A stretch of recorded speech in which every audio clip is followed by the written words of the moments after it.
வணக்கம். அன்பார்ந்த குரு ஜோதிட நேயர்களுக்கு உங்கள் ஜோதிடர் ஜேஎம்எஸ் சந்திரமௌலியின் பதிவு. இந்த பதிவில் நம்ம பார்க்க இருக்கிறது சனி நேர்கதி பயணம் கும்பராசியில், சூரியன் விருச்சிக ராசியில் நவம்பர் 16 முதல் டிசம்பர் 15 வரைக்கும் சூரியனுக்கு நாளில் அர்த்தாஷ்டம சனியாக எப்படியெல்லாம் இயங்குறாருங்கிறத பற்றி பார்க்க இருக்கிறோம். 12 லக்னத்திற்கான பதிவுகள் தனித்தனியாக நம்ம பார்க்கலாங்க. இந்த பதிவு சிம்ம லக்ன அன்பர்களுக்கு. சனி வக்ரகதி முடிஞ்சு நேர்கதியில் பயணிக்கிறாரு. கண்டகச்சனி 7ஆம் இடத்துல சனி. ஆனால் இது கூடவே நம்ம ஐப்பசி மாதத்தில் சூரியன் விருச்சிக ராசியில் வரக்கூடிய காலகட்டத்தில் சூரியனுக்கும் சனிக்கும் ஒரு நெகட்டிவ் எனர்ஜி கிரியேட் ஆகுது. அதாவது சூரியன் இருக்கக்கூடிய விருச்சிக ராசிக்கும் சனி இருக்கக்கூடிய கும்பராசிக்கும் 4ஆம் இடமாக வரக்கூடிய காரணத்தினால நமக்கு அதில் ஸ்ட்ரகிள்ஸ் இருக்குது, தடைகள் இருக்குது, அதில் டிஸ்டர்பன்ஸ் இருக்குது. இப்போ நமக்கு லக்னாதிபதி சூரியன், அவர் விருச்சிக ராசியில் இருக்காருன்னா 4ஆம் இடத்துல தான் இருப்பார். ஆனால் நம்ம Bhaskara astrology system, advanced astrology, நட்சத்திர சூத்திர முறைப்படி பார்க்கும்போது நம்ம லக்னத்துக்கு 4ஆம் இடத்துல சனி நட்சத்திரம் இருக்குது, 8ஆம் இடத்துல சனி நட்சத்திரம் இருக்குது, 12ஆம் இடத்துல சனி நட்சத்திரம் இருக்குது. இதுதான் கான்செப்ட். அப்போ இந்த 4, 8, 12 அப்படின்னா அந்த வர்ற கிரகங்கள் எந்த கிரகங்களாக இருந்தாலும் நமக்கு ஒரு நெகட்டிவ் எனர்ஜி தருதுங்கிறத கணக்கு. இப்போ 4ஆம் இடம் அப்படின்னா சூரியன் அங்கே போயிடுறார். இப்போ டிசம்பர் 15 வரைக்கும் அங்கே இருக்கார், நவம்பர் 16லேருந்து. இந்த காலகட்டத்தில் சூரியன் இருக்கிற இடத்துல இருந்து கும்பராசி 7ஆம் இடம், நமக்கு 7ஆம் இடம், அந்த சூரியன் இருக்கிற இடத்துலேருந்து 4ஆம் இடத்துல சனி இருக்கார்.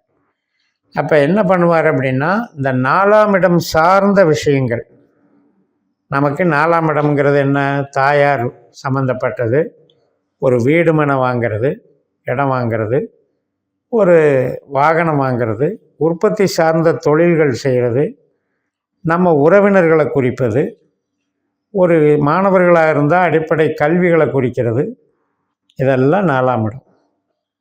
அதே மாதிரி 8ஆம் இடம் என்பது நமக்கு ஆயுள் ஸ்தானம், நம்முடைய கடன் சார்ந்த பிரச்சனைகள், வலிவேதனைகள், இப்போ ஒரு ஆப்ரேஷன் நடக்குது, அந்த மாதிரி சிகிச்சைகள் நடக்குது, பெரிய பொருள் இழப்புகள் ஏற்படுது, இதெல்லாம் 8ஆம் இடம். 12ஆம் இடம்ங்கிறது அதிகப்படியாக ஒரு இடத்துலேருந்து நம்ம விலகி போகிறது, அதிகப்படியான சுமைகளை தாங்க முடியாமல் கஷ்டப்படுறது, நம்ம சக்தியை இழக்கிறது, பொருள் இழத்தல் அப்படிங்கிறது விரயம். இப்போ இந்த ஸ்தானத்தில் 3 கிரகம் இருக்குது. 4ல் சூரியன் இருக்கிற மாதிரி 8ஆம் இடத்துல ராகு இருக்கார், 12ஆம் இடத்துல செவ்வாய் இருக்கார்.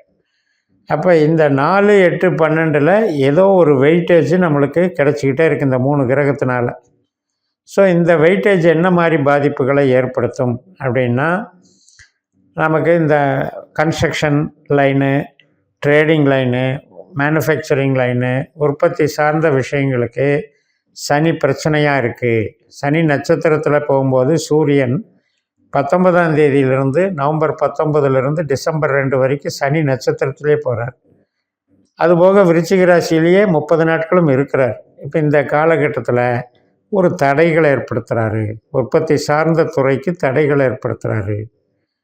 அப்போ இது கான்ட்ராக்டு, வாயில் பேச்சு மூலம் சம்பாதிக்கிறது, கமிஷன் தொகை, கமிஷன் சார்ந்த ஈடுபாடுகள், ஒரு matrimonial A to Z event management, இந்த மாதிரியெல்லாம் வேலைகள் செய்கிறவங்களுக்கு சனினால் பிரச்சனை கிடையாது. ஆனால் இந்த பாவத்துக்கு 4ஆம் பாவத்துக்கு அது இடைஞ்சலாக இருக்குது. அதே மாதிரி ஒரு மூலதனம் பண்ணலான்னு நினைப்போம், அல்லது ஒரு டெட் இன்வெஸ்ட்மெண்ட்டுன்னு சொல்கிறாங்க இல்லையா, ஒரு பினாமி மாதிரியோ, அல்லது 12ஆம் இடம் என்பது ரகசிய செயல்பாடுகள் மூலம் சேமிக்கிறது, அந்த மாதிரி வருமானம் பார்க்குற விஷயங்களை கூட இப்போ பிரச்சனை பண்ணி விட்டுரும். முதலீட்டுக்கு ஆகாது. அதே மாதிரி வெளிநாடு போகலான்னு நினச்சிட்ருப்போம் பிரயாணத்துக்கு, அதுக்கு ஒரு இடைஞ்சலை பண்ணிகிட்ருக்கோம். அப்போ இந்த 12ஆம் இடத்துக்கு ஒரு பாதிப்பை கொடுக்குது. இப்போ 8ஆம் இடத்துக்கு பாதிப்பு கொடுக்கறது நல்லது தான். ஆனால் 8ஆம் இடத்துல ராகு இருக்கார், அந்த ராகுனுடைய நட்சத்திரத்தில் தான் நம்ம சனி உட்கார்ந்துருக்கிறது பரிவர்த்தனை வாங்கிட்டு இருக்கு. அப்போ அதனால் ஹெல்த் ரீதியாகவும் ஆரோக்கிய ரீதியாகவும் கணவன் மனைவி உறவு ரீதியாகவும் அந்த உறவுகள் சார்ந்த நன்மைகளுக்கு கொஞ்சம் பாதிப்பு இருக்குது. அப்போ இத்தனையும் நம்ம இந்த காலகட்டத்தில் நம்ம கடந்து போகணும். இது எல்லாருக்குமே நடக்காது. சிம்ம லக்னத்தில் பிறந்த பல கோடி பேர்களில் யாருக்கெல்லாம் சூரியன், சனி, செவ்வாய் திசாபுத்தி அந்தரம் நடக்குது, ராகு திசாபுத்தி அந்தரம் சூட்சமாக நடக்குது, இவங்களுக்கு இந்த இம்பேக்ட் வேலை செய்யும். அப்போ நம்ம ஜனன ஜாதகத்தில் இவங்கெல்லாம் நல்லவங்களா கெட்டவங்களான்னு பார்க்குற மெத்தட் இருக்குது. நம்ம பாஸ்கர ஆஸ்ட்ராலஜி சிஸ்டப்படி நம்ம கணிச்சு 12 பாவ அதிகாரிகள் 12 பாவ கிரகங்கள்னு எடுக்கும் பொழுது எந்த கிரகம் நமக்கு தொழிலை கொடுக்கும், எந்த கிரகம் நமக்கு பணத்தை கொடுக்கும், எந்த கிரகத்தினால உறவுகள் நமக்கு நல்லா இருக்கும், திருமணம் போன்ற குழந்தை பிறப்பு போன்ற விதி கொடுப்பனைகள் நமக்கு செயல்படுத்தப்படும், எந்த கிரகங்களால் கஷ்டங்கள் வரும் அப்படிங்கிறது எல்லாமே அதில் வந்துடும். அதை பேஸ் பண்ணி நம்ம இந்த கோச்சாரத்தையும் பயன்படுத்தினோம்னா நமக்கு சாதக பாதகம் கிளியர் கட்டாக தெரிஞ்சிடும். நமக்கு இப்போ ஜென்ரலாக தெரிகிற விஷயம் என்னன்னா பொதுப்படையாக 4, 8, 12 ஆகாது.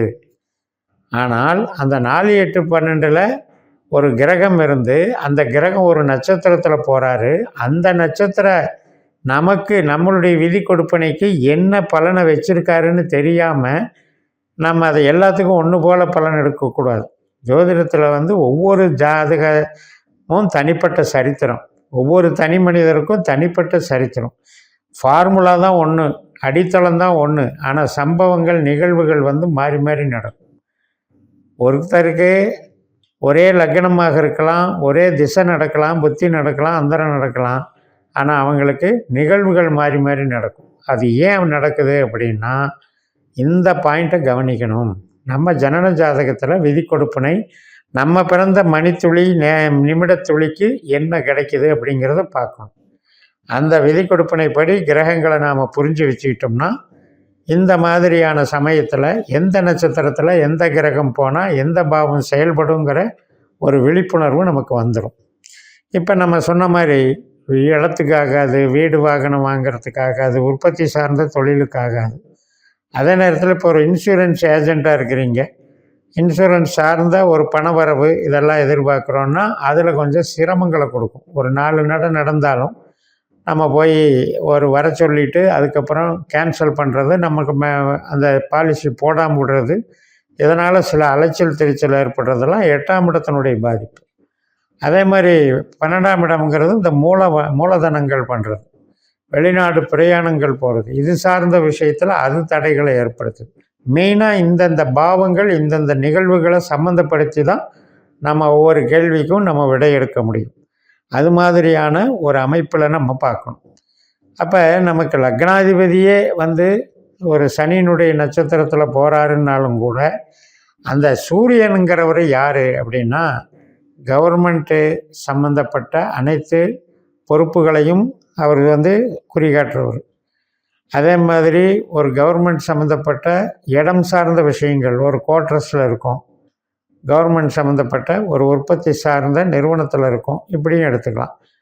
இப்போ தனியார் நிறுவனத்திலே ஒரு தலைமை பதவியில் இருக்கிறோம் அப்படின்னாலும் அதுவும் இதில் சூரியனால் தான் நடக்குது. அப்போ இந்த நிகழ்வுகளுக்கெல்லாம் சனிக்கும் சூரியனுக்கும் ஆகாதுங்கிறனால அந்த இன்வால்மெண்ட்டில் டிஸ்டர்பன்ஸ் ஏற்படும்போது அவருக்கு இந்த சார்ந்த தீமைகள் தான் ஏற்படும். அதே நேரத்தில் இப்போ நமக்கு ஒரு 7ஆம் இடம் அப்படின்னா கணவன் மனைவி உறவு.